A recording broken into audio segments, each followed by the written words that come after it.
نہ دیکھو دنیا کی طرف، دنیا رلا دیتی ہے، نہ راضی کرو بندوں کو، بندے تھکا دیتے ہیں، نہ پیچھے بھاگو ہر وقت دنیا داروں کے، یہ انسان کو کمزور کر دیتے ہیں۔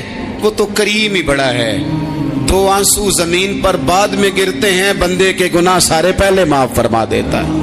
یاد رکھنا، کسی شخص کی بلیک میلنگ کا کبھی شکار نہ ہونا، کبھی کسی کی میٹھی اور مسجع مکفہ باتوں کا شکار نہ ہونا۔ کوئی کیا کر سکتا ہے اگر اللہ مددگار ہو تو؟ جس کو رب کریم اٹھانا چاہے اسے کوئی گرا سکتا ہے؟ ہم یہ ڈرے ڈرے سہمے پریشان فیصلہ کرنے کی طاقت نہیں، مجھے چلنا چاہیے کہ نہیں، اٹھنا چاہیے کہ نہیں، کرنا چاہیے، اٹھ باندھ کمر کیوں ڈرتا ہے؟ پھر دیکھ خدا کیا کرتا ہے۔ حضرت عبداللہ ابن عباس فرماتے ہیں میرے نبی پاک علیہ السلام نے میری تربیت فرمائی۔ یہ نوجوان دوست میری بات لکھ لیں، پریشان لوگ میری بات لکھ لیں، جن کے پاس قوت فیصلہ نہیں وہ اس بات کو لکھ لیں۔ حضرت عبداللہ ابن عباس فرماتے ہیں میرے نبی پاک علیہ السلام نے مجھ سے فرمایا تھا، عبداللہ سن، اگر ساری دنیا مل کے تیرا کوئی نفع کرنا چاہے، کر نہیں سکتی جب تک میرے رب کی رضا نہ ہو۔ اور فرمایا ساری دنیا مل کے تیرا کچھ بگاڑنا چاہے تو عبداللہ بگاڑ نہیں سکتی جب تک رب کریم کی حکمت کا تقاضا نہ ہو۔ لوگوں سے ڈرنا، لوگوں کی طرف دیکھنا، ماحول دیکھ کے اپنے راہ کا تعین کرنا، ہر بندے کے خیالات کے مطابق ڈھلنے کی کوشش کرنا، فلانا نہ ناراض ہو جائے، فلانا نہ ناراض ہو جائے، وہ جس نے ہونا ہو جائے، بس رب رسول ناراض نہ ہو۔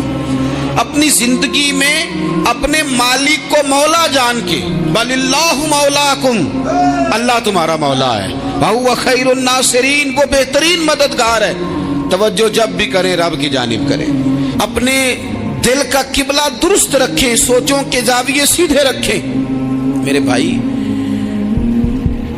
مالک جب بندوبست کر دے نا،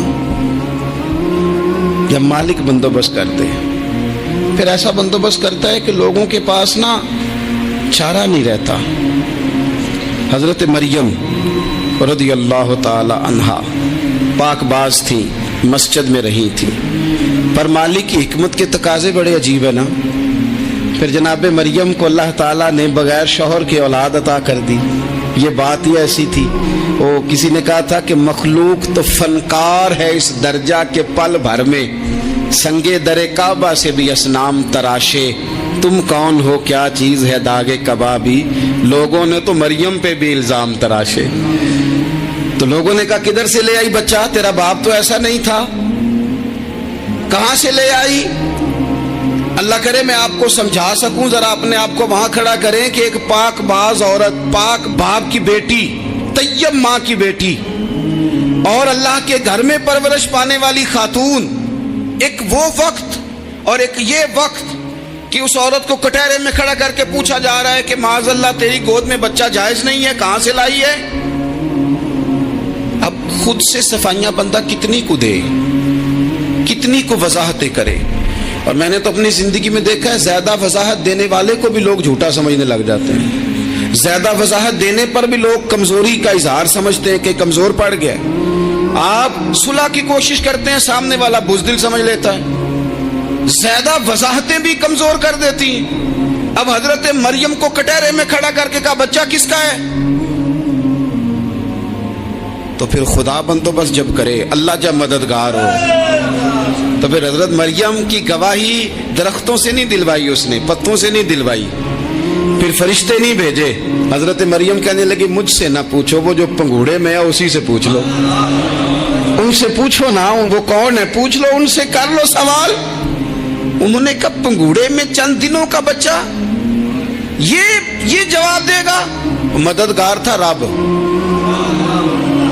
ان کی برات کا اعلان کرنا تھا مالک نے، اور جب مالک اعلان کر دے، جب مالک تیری صفائی دینا چاہے، جب مالک تجھے دنیا کے سامنے نکھارنا چاہے، تو پنگوڑے میں لیٹے حضرت عیسیٰ بول کے کہنے لگے انی عبداللہ آتانی الکتاب، فرمایا میں اللہ کا بندہ ہوں، رب نے مجھے کتاب عطا کر کے نبی بنا کے دنیا میں بھیجا ہے، میں اللہ کا بندہ ہوں، کتاب لے کے آیا ہوں، نبی بن کے آیا ہوں۔ پھر پنگوڑے سے اعلان ہو گیا، پھر بچہ بول پڑا۔ اور یہ ایک دفعہ نہیں بات ہوئی، یہ بنی اسرائیل میں ایک جریج نام کے شخص بھی تھے جو نماز پڑھ رہے تھے، بعض نے لکھا ہے نفل نماز تھی، اماں نے پکارا تو آئے نہیں، تو ماں کے منہ سے نکل گیا تو اتنی دیر تک مرے گا نہیں جب تک کسی بے حیا عورت کا منہ نہ دیکھ لے۔ تو وہ عبادت گزار تھے، لیکن لوگوں نے ان کی عبادت، ریاضت، پرہیزگاری کو نہیں دیکھا، بس ایک عورت کو بھیج کے الزام لگوا دیا۔ وہ عورت آیا جایا کرتی تھی، اب آ جاتی ہیں عورتیں، مسئلہ پوچھنے کی نیت سے بھی آ جاتی ہیں۔ ماحول میں کچھ جگہ ایسی بھی ہیں جہاں عورتیں دم کرانے کے بہانے آ جاتی ہیں۔ وہ خاتون آتی جاتی تھی اس خانقاہ پہ، آستانے پہ، یہ بخاری میں موجود ہے، پھر اس نے کہا میری گود میں جو بچہ ہے یہ انہی کا ہے۔ مجھے بتائیں کیسے بندہ وضاحت دے؟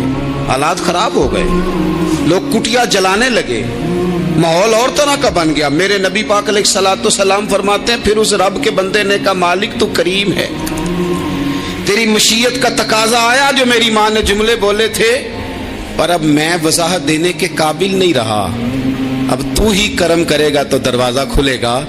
تو وہ چند دنوں کا بچہ پنگوڑے میں بول کے کہنے لگا میں اس درویش کا نہیں، میں تو فلانے چرواہے کا بچہ ہوں، وہ جو بکریاں چراتا ہے۔ رب کی مدد کو پکاریں، اپنے ساتھ اپنے مالک کی مدد کو شامل کریں، تھوڑے رزق پر بھی گزارا اچھا ہونے لگ جائے گا۔ سارے لوگ آپ کو گرانے کی تدبیریں کر رہے ہوں گے اور مالک آپ کو عزتیں عطا فرما دے گا، اس کی بارگاہ سے حکمت کا تقاضا اور ہو جائے گا۔ ہم نے ساری زندگی لوگوں کو راضی کرنے میں گزار دی، ساری زندگی بڑھاپا آ گیا بچوں کو پالتے، اور بچوں نے آخری عمر میں کہہ دیا ابا اگر کوئی ڈھب کا کام کر لیتے تو آج ہمارے دن بھی پھر نہ جاتے۔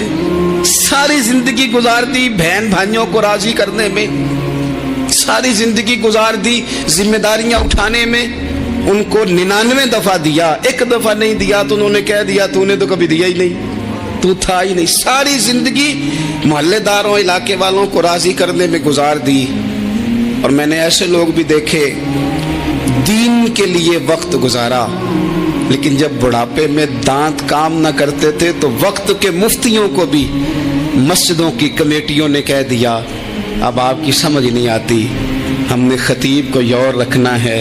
میں کہتا ہوں کہ جتنے درد سے آپ امیر کو اپنی کہانی سناتے ہیں نا، اور جس طرح آپ کے آنسو بات کرنے سے پہلے گر جاتے ہیں کہ غریب ہیں، بچیاں ہیں، کاروبار نہیں، او میرے سنگیو، اس سے آدھے آنسو اپنے رب کی بارگاہ میں بکھیرو، اس کے حضور عرض گزار ہو جاؤ، اس سے طلب کرو۔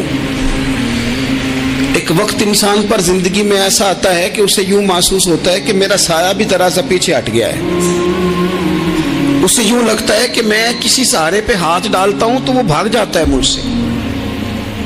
لیکن مالک کی بارگاہ ایسی عظیم بارگاہ ہے، رب رسول کے آستانے اتنے بڑے ہیں کہ آپ جب وہاں کشکول طلب دراز کرتے ہیں تو جھولی پھیلانے میں دیر لگتی ہے، ان کو بھرنے میں تو کوئی دیر نہیں لگتی۔ ہم نے اپنا سوچ کا قبلہ ہی دنیا کو بنا لیا ہے۔ یہ جو اللہ والوں کی مدد ہے یہ تو عین اللہ ہی کی مدد ہے، لیکن یہ جو سیٹھوں کی طرف توجہ کرنا، نوابوں کی طرف توجہ کرنا، دنیا داروں کی طرف توجہ کرنا اور اپنا مزاج اس طرح کا بنا لینا، یارو گردن کو جھکا دیتا ہے خیرات کا پتھر، جہاں میں مانگنے والوں کے سر کبھی اونچے نہیں ہوتے۔ اور اقبال کہتے ہیں غیرت ہے بڑی چیز جہان تگ و دو میں، پہناتی ہے یہ فقر کو تاج سردارا۔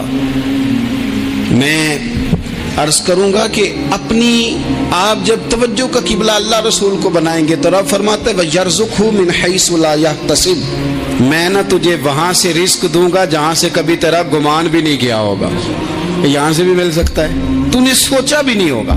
بخاری شریف میں حدیث ہے، حضرت جابر ابن عبداللہ فرماتے ہیں نبی پاک صلی اللہ علیہ وسلم نے 300 لوگوں کا ایک لشکر روانہ کیا کسی مہم کے لیے، کسی جہاد کے لیے۔ حضرت ابو عبیدہ بن جراح رضی اللہ تعالیٰ عنہ امیر لشکر تھے۔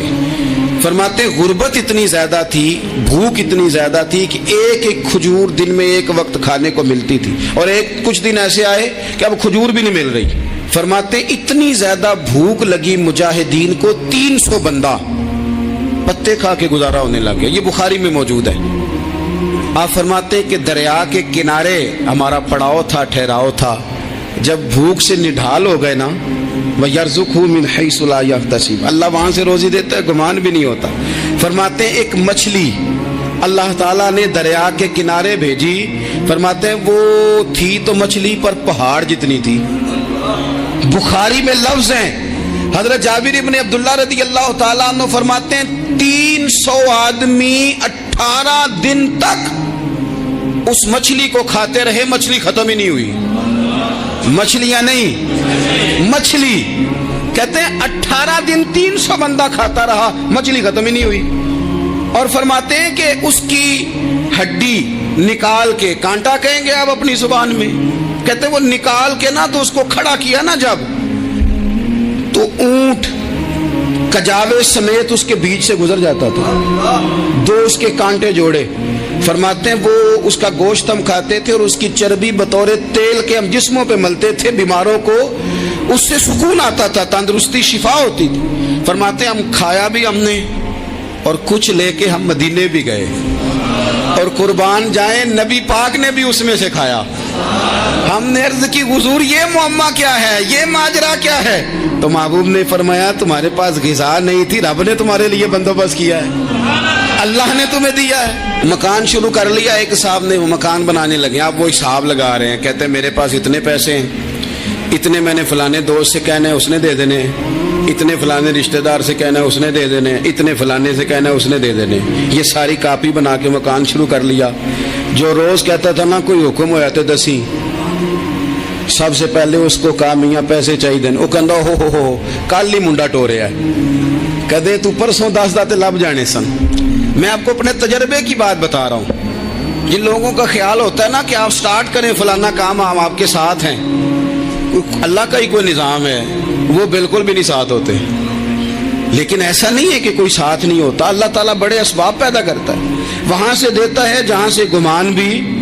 ہمارا یہ ذہن بن جاتا ہے ہم ساری اپنے حساب سے چلتے ہیں، اتنے رشتہ داروں سے، اتنے، وہ کون آپ کے ساتھ چلے گا؟ سوال ہی نہیں پیدا ہوتا۔ یہ سارے کام چھوڑ کے سب سے پہلے 2 رکعتیں پڑھو، اپنے رب کی بارگاہ میں، رسول کائنات کی بارگاہ میں گزارشات اور استغاثے پیش کرو، وہاں سے خیر طلب کرو۔ دنیا دار کیا دیں گے، کیا دے سکتے ہیں، کیا حیثیت ہوتی ہے کسی؟ اللہ کہتا ہے وہاں سے دوں گا۔ تو جو اللہ مال دے وہ لینا چاہیے کہ رشتہ داروں کا مال دیکھنا چاہیے؟ جو اللہ دے وہ لینا چاہیے کہ سیٹھوں نوابوں کی جیبیں دیکھنی چاہیے؟ جو اللہ دے وہ قبول کرنا چاہیے یا دیکھنا چاہیے کون سا آدمی کہاں پہنچ گیا؟ چھوڑو، اپنی مٹی پہ چلنے کا سلیقہ سیکھو۔ کسی کے سنگ مرمر پہ چلو گے تو پھسل جاؤ گے، پھسل جا۔ اس پر ایک اور بات عرض کر دوں، صحیح بخاری سے، مسلم سے ایک اور بات۔ کچھ چیزیں ایسی ہیں جن سے اللہ کی مدد آتی ہے، مدد ملتی ہے۔ ایک چیز ان میں سے ایسی ہے جس سے بہت مدد نازل ہوتی، وہ ہے کہ جب رب آپ کو دے نا تو پھر آپ بھی اس کے رستے میں دیں، پھر مدد آتی ہے، پھر اور آتا ہے۔ بخاری مسلم میں حدیث ہے، یہ زیادہ ہی توجہ طلب امر ہے، اس پر آپ غور کریں گے۔ حضرت ابو ہریرہ فرماتے ہیں کہ نبی پاک علیہ السلام نے فرمایا ایک شخص نے بادلوں کے اندر سے آواز سنی کہ فلاں آدمی کا کھیت اور باغ خشک ہو گیا ہے، وہاں برسو اور اس کے کھیت کو سیراب کرو۔ وہ بڑا حیران ہوا کہ بادل سے آواز آ رہی، پھر اس نے دیکھا کہ ایک پہاڑی پر بارش ہوئی، وہ بادل وہاں برسا، پھر نالیوں سے ہوتا ہوا پانی ایک طرف چلا، تو جس نے آواز سنی تھی، حضور بیان کر رہے ہیں، وہ بھی پیچھے پیچھے چلا کہ پانی کدھر جا رہا ہے۔ اس نے جا کے دیکھا کہ ایک مقام پہ ایک باغ کو وہ پانی لگ رہا ہے اور ایک آدمی وہ پانی لگا رہا ہے۔ اس نے اس سے پوچھا تیرا نام کیا ہے؟ اس نے کہا کیوں؟ کہنے لگا بتا نا۔ اس نے نام بتایا تو کہنے لگا یہی تو وہ نام ہے جو میں نے بادلوں کے اندر سے سنا ہے کہ فلاں کے کھیت کو پانی دے دو۔ اس نے کہا یار تو کیا عمل کرتا ہے کہ اسپیشل تیرے لیے بارش برسے؟ یہ بخاری پڑھ رہا ہوں، سیاستہ سے حدیث عرض کر رہا ہوں۔ اس سے پوچھا تو کیا کام کرتا ہے کہ جناب اللہ تبارک و تعالیٰ کا حکم کرم آیا کہ خاص تیرے لیے پانی برسے اور تیرے کھیت کو سیراب کرے؟ تو اس نے کہا چھوٹا ذمہ دار ہوں، پر جب فصل اگتی ہے تو 3 حصے کرتا ہوں، ایک حصہ اپنے بال بچوں پہ، بہن بھائیوں پہ خرچ کرتا ہوں، ایک حصہ پورا، اور ایک حصہ دوبارہ کاشتکاری پہ لگاتا ہوں، اور تیسرا حصہ خالص میں نے مسکینوں، یتیموں اور غریبوں کے لیے رکھا ہوا ہے۔ وہ جو تیسرا حصہ اللہ کرے آپ سمجھیں، وہ رب کے بندوں پہ تیسرا حصہ خرچ کرتا ہے نا، تو کریم مالک نے فرمایا جہاں سے غریب کا حصہ جاتا ہے وہ کھیت خشک نہیں رہنا چاہیے، وہ جہاں سے مسکین روٹی کھاتے ہیں وہ خشک نہ رہے، جہاں سے یتیموں کو کچھ آتا ہے کہیں اس کی فصل رہ نہ جائے۔ میں اور آپ بھی اگر اپنے مال میں مسکینوں، یتیموں، غریبوں کے حصے رکھ لیں گے تو فصلیں خشک نہیں رہیں گی، ان کے اندر تازگی آئے گی، نور آئے گا، کرم آئے گا، خاص کر خدا کی رحمت برسے گی۔ مدد اللہ سے چاہیں، اپنی توجہات کا مرکز رب رسول کی ذات کو بنائیں، پھر آپ محسوس کریں گے کہ بڑی جلدی اللہ تعالیٰ کی مدد آنے لگی ہے۔ کبھی آپ صرف کہہ دیں نا میرا رب میرے ساتھ ہے، اس لفظ میں اتنی طاقت ہے کہ دشمن ویسے زیر ہو جاتا ہے۔ زندگی میں کسی سے بھی لڑائی ہو، اچھی طرح سوچ لیں کہ اللہ اس طرف ہے یا اس طرف ہے۔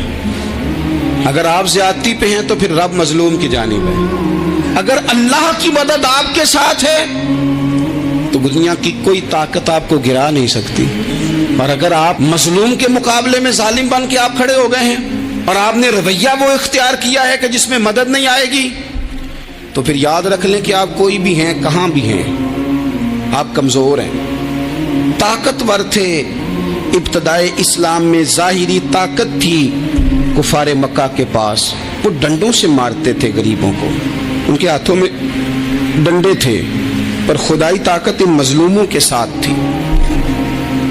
صاحب زرقانی نے لکھا ہے حضرت زنیرہ رضی اللہ تعالیٰ عنہ ایک لونڈی ہے، غریب ہے، ماڑے دا کی کام محمد نس جانا یا رونا، غریب سادی بی بی اور لونڈی کنیزہ، ایک مشرک کی کنیزہ تھی، انہوں نے کلمہ پڑھ لیا، وہ ڈنڈوں سے مارتا، دروں سے مارتا، تکلیف دیتا۔ حضرت زنیرہ رضی اللہ تعالیٰ عنہ کو اتنا مارا، اتنا مارا۔ اب آپ ایک اور پہلو پر بھی غور کریں، مار بھی پڑ رہی ہے پر خدا ادھر ہی ہے، اللہ کی مدد ادھر ہی ہے۔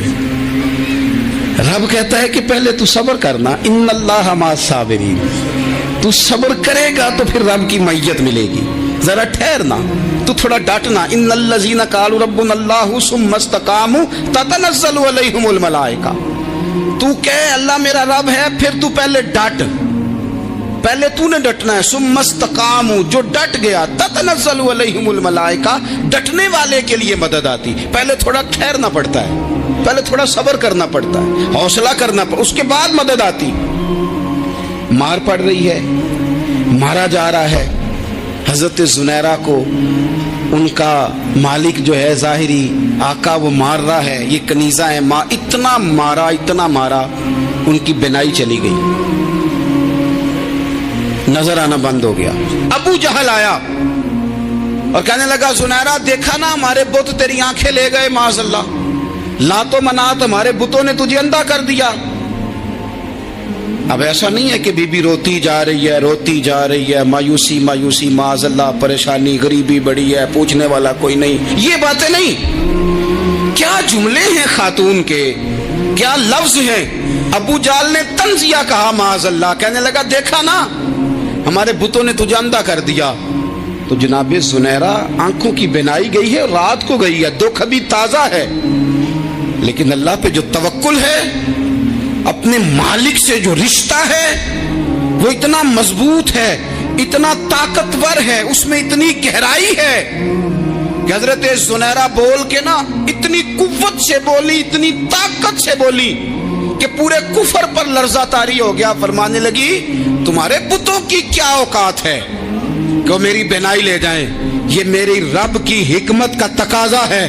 جب تک اس نے چاہا زنیرہ دیکھتی رہی، اور جب اس نے چاہا زنیرہ کی آنکھوں کی بینائی چلی گئی، اور اگر وہ چاہے گا نا تو بینائی واپس بھی کر دے گا۔